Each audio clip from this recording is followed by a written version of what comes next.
Hello, everyone, and welcome to Developing Palates. I'm Aaron Loomis, and with me is June Liu. How you doing, June? Good. How's it going? Pretty good. So, on this episode, we are talking about the MoyaRuiz Pickle Juice. So, this was kind of hyped up quite a bit leading up to St. Patrick's Day due to the green candela wrapper. But we're kind of letting the hype die down a little bit before we get into it. Also gave the cigar a little bit of time to settle in. Just smoking it right out of the jar after it gets released. Who knows what you're gonna get. So I think this is a good setup for this. Yeah. So this cigar comes in just a single vitola. It's Toro, so 6 inches by 50. Comes out of La Zona in Nicaragua, and everything is just listed as Nicaragua for the wrapper binder filter. We do know that the wrapper is a Candela, blended by Hector Alfonso Sr. MSRP for this cigar is $7.69, and like I said, it was just released in March, so right around St. Patrick's Day. So let's just hop into our initial thoughts on this cigar. So pre-light, what was your kind of experience with the cigar? I thought that, well, I thought it was unique that the tip had a non-candela wrapper. Mm-hmm. I tried to do some digging on if they disclosed what wrapper that was within that cap. Did Right. you find anything on that by any chance? I couldn't. I don't remember if I read about it or I heard it somewhere, and I don't remember what they said. I don't know if they said it was a Habano or what. Yeah, you're right. It definitely was a different leaf. Yeah. But what I Um, heard was that it was the reason for that was so that you didn't get the typical like grassy drying experience on your lips and your tongue while you smoke the cigar. huh. Well, that's interesting because I was about to say, I wonder what the point of that was. Mhm. I'm sure it was done strategically, just not just because they wanted to do it, just for the Right. heck of it. But Yep. um, but the actual cigar looked like a typical Candela. There's really not many variations of Candelas out there. Hmm. I thought it was a pale green wrapper. The wrapper, which like typical of most Candelas, what they just the way they cure ferment. I mean, they're very fragile, Hmm. and you could definitely tell that my sample was. By the way, we Aaron and I we picked this up for Def Pal at one of our local B&Ms. That was that they're what they're are they They're an, a they're an Espinosa Lounge, yeah. they're okay. They're Espinosa Lounge, so they luckily they had it and we picked it up there. But um, so whether it be the miscarry of it over there or through shipping or whatnot, but my particular example had a few wrapper cracks on it. Hmm. Um, the one that was really possibly worrisome was the one that I had about a half-inch crack that was leading up to the bottom of the cap. Um, and that I thought if I were to cut it, it might eat into the actual crack in the entire head in general, Hmm. which it did. But that's all right. I mean, I was still able to smoke through it just fine, relatively. So, other than that, I mean, the roll looked good. It was a good amount of give on the cigar. I thought the veins was pretty well pressed, and the seams were pretty well hidden. Hmm. So nothing wrong with just kind of how it's rolled, other than just the nature of a Candela wrapper. Right. In terms of pre-light aroma, it's interesting because the pre-light aroma had the flavors I picked up had absolutely nothing to do with the actual smoking experience. Uh, so the pre-light was a stereotypical, flavors of a Candela wrapper, a lot of hay and cedar. I get a lot of Candela wrappers, whether it be ones that I've had from like La Flor de Maracana, the Fuente, and even the Illusione HLs. I get this almost like a dehydrated vegetable sort of a note. Right. So I got a lot of that. I got a lot of dry cardboard. So yeah, um, other than the cracks, everything looked fine. Yeah. Yeah. For me, same. Pale green, kind of brownish tint to the wrapper. Um, like I said, the cap was not Candela, which was interesting, and it probably lent itself a little bit to what they were shooting for, of trying to keep that those flavors or sensations off of the tongue and the mouth. Mhm. Wrap lines were pretty easily visible, but they were wrapped well. I think just based on the color of the wrapper, it was pretty easy to see them. But the cap was, perfectly applied. Everything was good construction-wise. The band on this is interesting because it's in the shape of a pickle, so it's not like it doesn't have concise flat lines at the top and the bottom of the band. It's it's got some variations in it, and the band was more of a lime green than a pickle green, so that was kind of Yeah. interesting. And it's like it's not a very attractive band, but I think with the concept of the cigar, it didn't have to be. It was Right. Candela cigars aren't the prettiest things, and if you just throw an ugly band on top of it, and maybe two ugly things make it look better. Who knows? Yeah. But yeah, for aroma wise, it's hay and it's grass, and just a little bit of leather maybe that was mixed in there. Mm. But otherwise, that was pretty much it. So in regards to the smoking experience, kind of take us through from beginning to end how it went for you. Sure. So, from the initial draw, there was absolutely nothing that I felt like was typical Candela like. Mm-hmm. So, I mean, I'm thinking whatever the binder or binders and fillers that they put in there was some pretty strong Nika stuff. Mm-hmm. Or very robust, strong, a lot of good body, which really led up to a tasty cigar. And it then kind of make me go, okay, I'm kind of expecting kind of a whatever like lighter stuff, right? That's really Right. green tasting. So, specifically, a lot of instead of my mind thinking, okay, I should taste a lot of vegetal notes and a lot of hay, Mm-hmm. I got none of that. I got really, solid medium body strength and strength and body notes of, really good, like an oily black pepper spice. I got some really good creamy notes out of it. It was semi-sweet kind of a cream. Notes of freshly roasted nuts. And I did get a slight tinge of bitterness within the first third. Mm-hmm. But it wasn't enough for me to really take away from the other notes that I was just mentioning.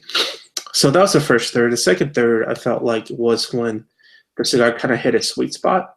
Mm-hmm. I got still the same mentioned flavors from the first third, but at random points actually did finally kick in that typical hay flavor of a Candela kicked in, but it kind of kicked in an intermittent fashion. Right. So it was kind of neat to taste that because it wasn't just like a flat tone flavor of that. Mm-hmm. So coming in and out was a welcoming thing, and also got a really good, like a light roast coffee note to it as well, and that mixed with the other flavors really well. I also have to say, within the second third, all the flavors that I got within the first third just kind of amped up to a different level, to elevator level. Right. So that was good, but I would still pin that as medium body and strength spectrum. Right. So the last third, so the way I kind of thought about the last third was I kind of split it into within the last third, the first half of the last third and the second half of the last third. Mm-hmm. The first half of the last third was exactly a mirror of the second third, so still carried on with that more of a robust flavor. But unfortunately, within the second half of that last third, the cigar just kind of started drowning out. I got that bitterness came back in pretty full swing. So, with that, I couldn't really taste a lot of nuances of the cigar. And that kind of left me tasting, bitterness, pepper, and oak. Right. So that was, and at that point as well, the cigar got pretty hot for me. Mm-hmm. So I kind of let it go after probably a good, inch to inch and a half left of the cigar. Right. Okay. What about you? Yeah, for me, I did get a little bit more typical Candela stuff from it. So I was getting like a light vegetal flavor and a mellow spice. It kind of is how it kind of started off for me. And then the spice went away. but it came into the retrohale, but left the mouth flavor. And it kind of stayed like dull and mellow in that kind of range for a little while, but it was still a good flavor. And then as it went on, it became very grassy for me. And on the retrohale, starting to get a little bit of cinnamon, and then a bunch of creaminess that was popping in. And then as the first third kind of came to a close, a little bit of minerality came into that as well. And that first third for me was kind of like a mild to medium in strength wise. Second third though was similar to yours, where it was just like all the different flavors were kind of coming together, and they were like increasing in flavor. I don't really not really sure how to put it. It was just they all melded together real well. So the minerality went away, and it got a little bit of got a little drying kind of right at the midway point. But then as it went on, the creaminess came in and like just really amped up. So it was super creamy at the end of the second third, and the strength kind of kicked up a little bit to a medium for me. And final third, it kind of started out the same way the second third was finishing, but the vegetable flavors came back and they were very bright, but it was still a lot of cream for me. The minerality came back in and out, a little bit of spice jumped in and out, but a lot of hay and a lot of cream, and the retrohale got really grassy, and the final third was still at a medium strength for me. So first third was pretty good. Second third was fantastic. Like it really just like everything came together for that, and the final third kind of eased back down, similar to how the first third was. Yeah, that's interesting because I didn't get much of the vegetable notes at all, if any. Right. But in terms of kind of like the progression and kind of like the intensity of flavors, my experience mirrored yours. Right. When you were talking about the smoking and really creamy and sweet, I definitely got a lot of that second third. But at certain points, I felt like I used to be a really big fan of a cedary, really sweet cream sort of a cigar. Right. But I realized the more I enjoy cigars and I smoke cigars, I don't like an abundance of that. I like it just enough to kind of carry the cigar through, but Right. I don't want that to be the main attraction of the flavor notes. And I kind of felt like within the second third, it was that, but it was balanced out really well by the black pepper spice I got. Right. Especially on the retrohale. I thought that was just, I thought it was great representation of how the balance of flavors and how the melding worked together. So right. So performance-wise, burn and draw, kind of how did things shake out for you? The burn was, it was average. I think the nature of the crack wrapper, that issue I was dealing with, I knew it was going to. I came in thinking that it was going to be an issue. But if I was just purely to talk about, so let's talk about the burn line. It was pretty uneven. And the ash was pretty flowery at all times. The ash shouldn't hold very well for me at all. To give an example, I would, get out of my little garage to go outside to take a picture. Just from me walking with a cigar, the ash would just fall based upon that. Right. But the most important note is the cigar burn all the way through. I never had to do any touch-ups. And there wasn't crazy cherries or spikes and super wonky burns.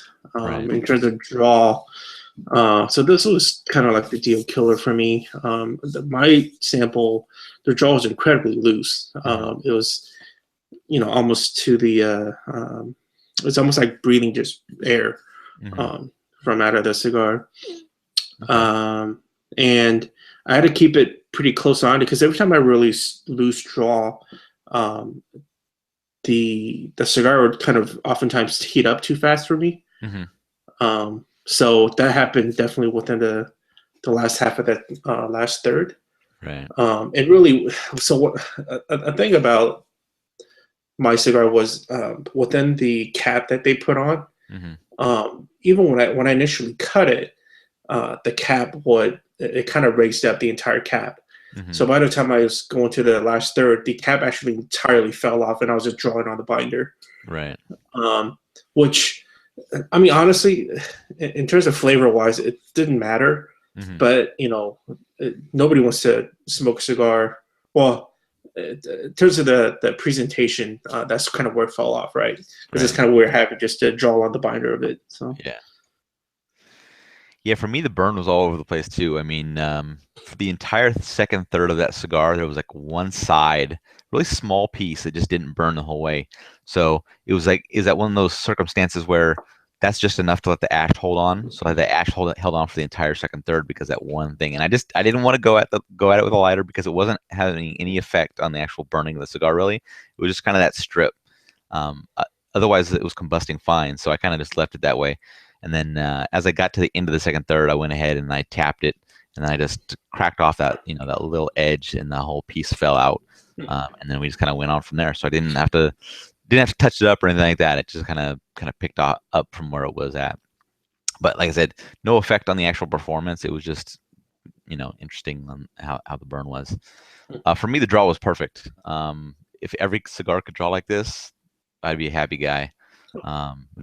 There's nothing I can even pick out to complain about the draw. So I had a bit of a different experience than you did. So that was unfortunate for you. no.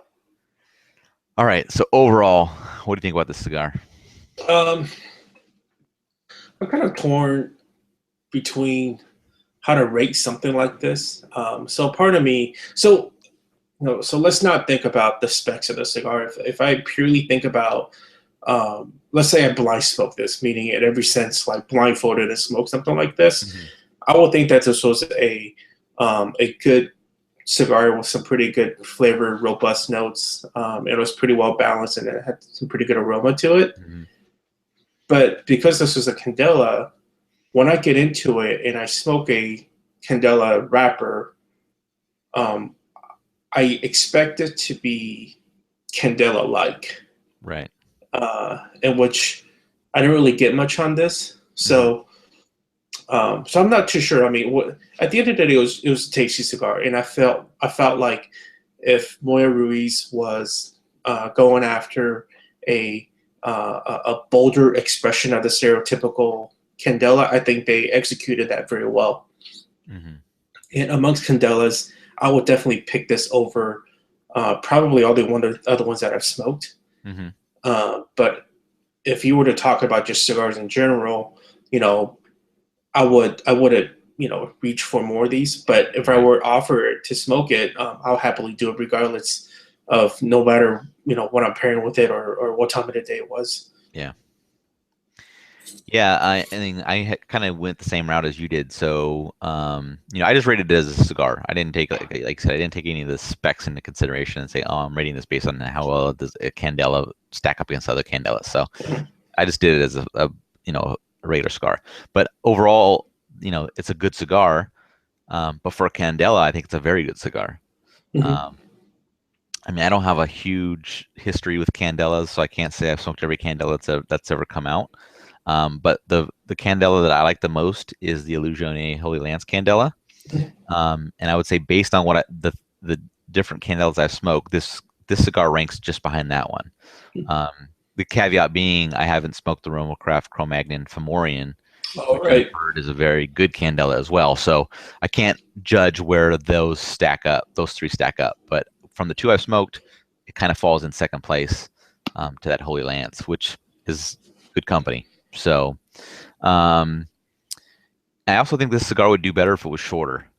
I think you might agree, since we both had similar experience where the first 2/3 were really good and then it fell off in the final third. So if this was like a 4.5 by 50 or a 5 by 50, as long as the issue isn't just smoking close to the head that causes the lesser flavors at that point, because then you'll just have the same experience. You'll just have a shorter window where you have the good flavors. So if you just have that good spot of the first 2/3, I think it's on its own, it's a very good cigar at that point. And then with it being a mild medium in the first third, and then only medium for the remainder of the cigar for me, I think it's pretty much approachable by any smoker. I don't think anybody's gonna get their socks knocked off by any kind of nicotine or strength level at that point. Mm-hmm. And if there's people that think they don't like candelas or they haven't had a candela in a long time, I would say that this is probably the perfect cigar to kind of revisit candelas, because it's probably not going to remind you of why you went away from them or why you haven't revisited them in a while. So I think it'll be a kind of a different experience for them. So yeah, no, for sure. I agree on both aspects. I think typically candela is not something that you will pick up in the evening after dinner, right? Or certainly not after drinks. Yep. So to that extent, I kind of put this in the, morning, early daytime sort of a smoke. So I think, in order to kind of fit that bill, perhaps have it and pair it with what a lot of people pair with in the morning is coffee. I think this stands up to coffee and will not drown out coffee flavors, nor will it drown out the cigar flavors. So, I mean, I would definitely recommend people to try this cigar if you can still find it. So, just because it's so much of a different cigar as your typical ones. Yeah, and what you're saying about pairing it with coffee, I would even go as far as saying you could probably pair it with some tea in the morning. So if you wanted to drink a green tea or a black tea, I think this would probably go really well with that. As well. For sure. Yeah. All right. So score wise, I gave it a 6.47. You gave it a 4.93. You think that shakes out well for your experience? I think the culprit of mine was the construction. And specifically the draw. That's what really killed it for me. But if I were to have an example, and a sample that was similar to your construction, I think you and I, our scores would be on pretty par with each other. Yeah. So.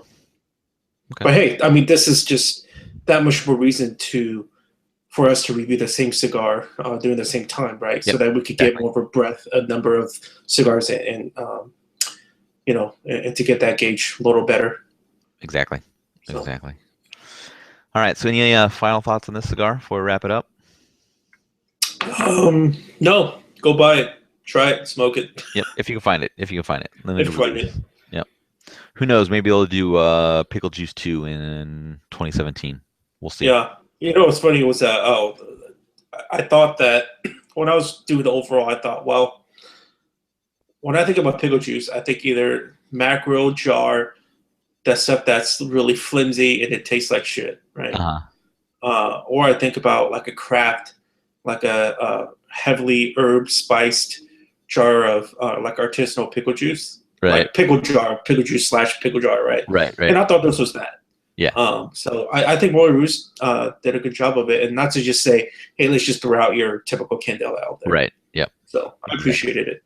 Good. All right, so be sure to subscribe to us on YouTube. If you're just catching this video on YouTube, make sure you check out the site, developingpalates.com, for the full review. Follow us on Twitter, Instagram, Facebook, Google+, all those great places. And thank you for joining us, and we will catch you on the next video. Thanks, Jiunn. Thanks.